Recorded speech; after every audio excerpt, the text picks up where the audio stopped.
सिद्रा अमीन की शानदार सेंचुरी और फातिमा सना की उम्दा बॉलिंग की बदौलत पाकिस्तान विमेन क्रिकेट टीम ने श्रीलंका को दूसरे वनडे में 73 रन से शिकस्त देकर सीरीज जीत ली।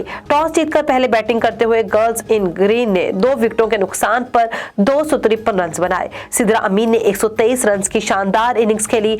मुनीबा अली 56 रन बनाने में कामयाब रही। सिद्रा अमीन और मुनीबा अली ने पहली विकेट की शराकत में 158 रन बनाकर रिकॉर्ड अपने नाम किया। पाकिस्तान क्रिकेट टीम के साबिक कप्तान शाहिद खान आफरीदी ने क्रिकेट ऑर्गेनाइजर हमीद शेराजी के इलाज के लिए 20 लाख रुपए देने का ऐलान किया है। शेराजी की सेहत से मुतालिक रिपोर्ट्स का नोटिस लेते हुए समाजी राब्ते की वेबसाइट ट्विटर पर अपने पैगाम में शाहिद आफरीदी ने मारूफ क्रिकेटर ऑर्गेनाइजर को माली मदद फराहम करने का वादा किया। अपने पैगाम में साबिक कप्तान ने लिखा कि गुमनाम हीरोज का एजाज रखने वाले हमीद शेराजी की खिदमात के एवज शाहिद आफरीदी फाउंडेशन ने 20 लाख रुपए देने का ऐलान किया है।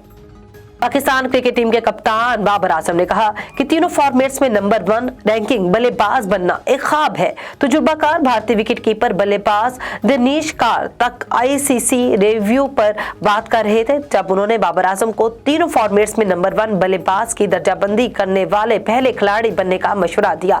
बाबर आजम फिलहाल वनडे और T20 रैंकिंग में नंबर 1 बल्लेबाज है, जबकि वो मानस लेब्यूशिन, स्टीव स्मिथ, केन विलियमसन और जो रूट के बाद टेस्ट रैंकिंग में 5वें नंबर पर है। उन्होंने कहा कि बहैसियत खिलाड़ी तमाम फॉर्मेट्स में नंबर 1 बनना एक ख्वाब है और इसके लिए आपको तवज्जो मरकूज करनी होगी और सख्त मेहनत करनी होगी।